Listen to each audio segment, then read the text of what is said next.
the targets that India hit on the 7th of May, early morning, were terror hubs. And I'm very sure that, if more investigation is done, we can even find out in which particular center, was it Bahawalpur or Muridke, these, dead terrorists were trained.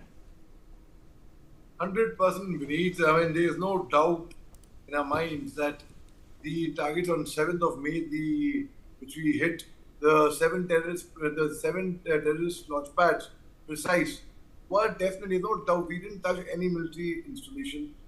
We didn't touch any civilian areas. It was pinpoint, correct, accurate. Not a single brick from where it was not aimed was moved from there. Pakistan said they would retaliate. Retaliate to what? Do we have terrorist launch pads in India that they will retaliate on them? They can't retaliate. Where will they retaliate? They tried their best to strike our military bases, 15 of them. But our S-400s were so good that, in fact, when the Prime Minister went to Adampur, he took a picture next to S-400, which was the Pakistan's claims of damaging the Adampur or the S-400 was totally debunked over there.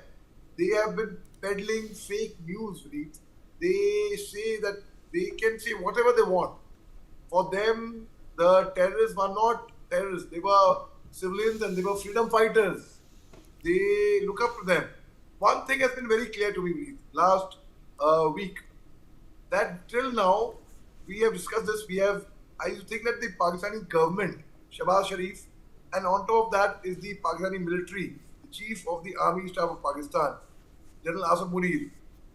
But there is something which is more superior to the Chief of the Army Staff of the Pakistan military. That is their Akas, like the General Asim Munir would report to either Hafiz Saeed or Maulana Masood Azhar.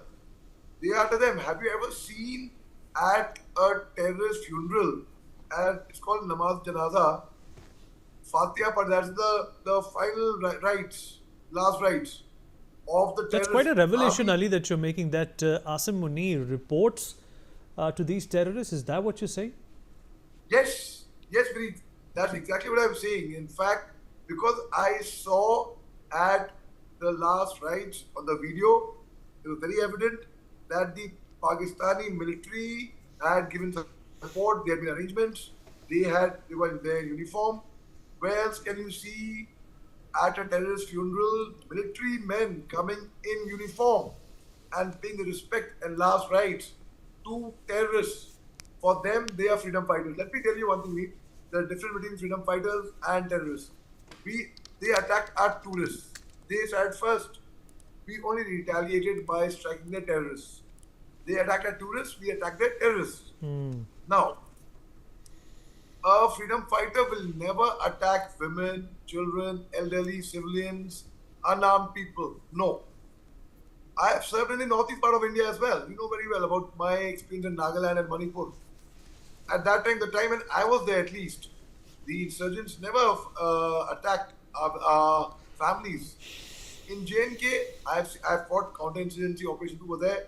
I've found the terrorists over there, either they're suicide bombers or they kill or they attack women, children, civilians. So these, on 22nd of May or of April, the terrorists attacked civilians, innocent civilians. So they were definitely terrorists, whereas Pakistanis perceive them as freedom fighters. So definitely, yes, that's what I'm trying to say. The General Asim Munir, the military is under their terrorists. The BLA has called out. The BLA has in fact mentioned about Pakistani army as terrorists in uniform.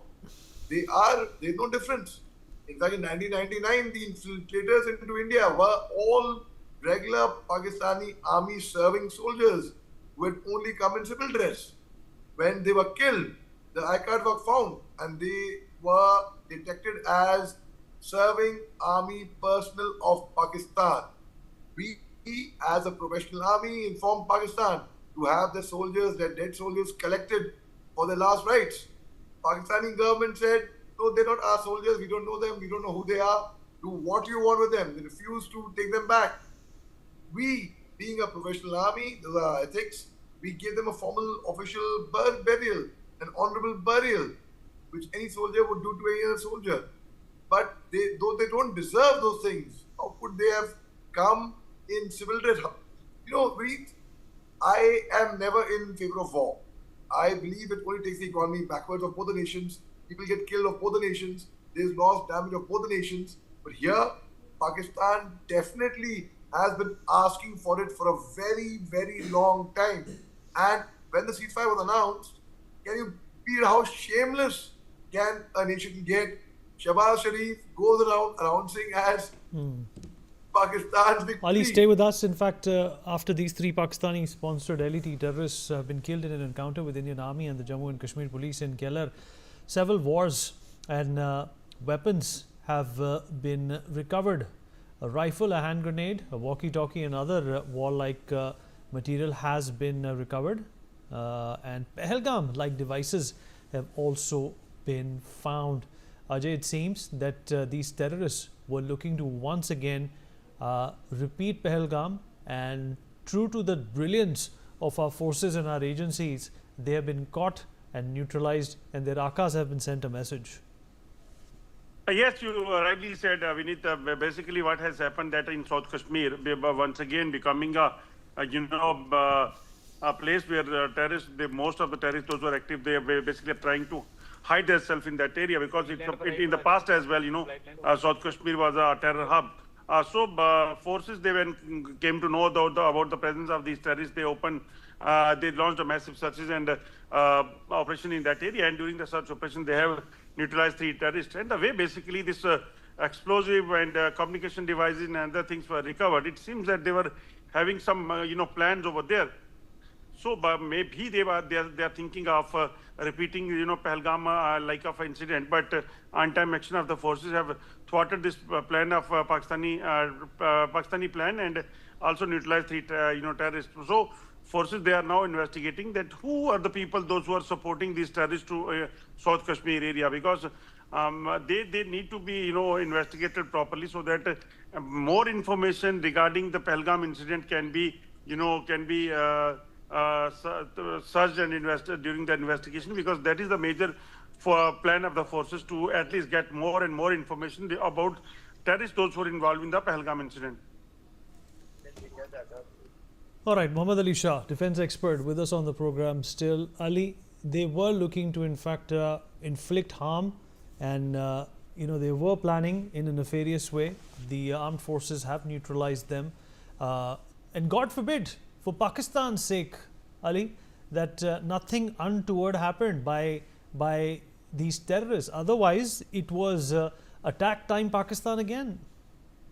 Oh yes, Vineet. In this scenario, if Ajay would be able to correct me better, what I perceive it, that these terrorists, the 3 of them, were hiding in a village, in a hut, in a house, or wherever. The army got intelligence that these people are, that's the way we've operated there. So so that could have been a scenario. I don't know what exactly transpired here on ground. So the moment we get information that, okay, these people are hiding inside so-and-so place, we cordon the house, so we cannot really trust the information, we're not sure. So after cordoning the house, we call out that if at all you are here, please come. And if the terrorist from inside retaliates, if he fires, that's the time we open fire. And so I presume a thing like that could have occurred. But if the armed forces would not have been alert, if we wouldn't have caught them at the right time, which means we have preempted a strike like what happened, like Pahalgam, an attack like Pahalgam. We have preempted that from happening. So I presume, and the army is all out now. These people, it's a message for them. Again, I'm making over here through your channel, people who would be listening to us and who would be in touch with them, they should tell them that the army unko chun ke maregi. There is not going to be a single terrorist which is going to be spared now. We have taken a no-nonsense, no-terrorism policy. Anyone who comes on our soil is going to buy it big time. Ali, stay with us. Some more breaking news coming in. Jammu and Kashmir Chief Minister Omar Abdullah visited Sub-District Hospital in Kupwara, where people injured in Pakistan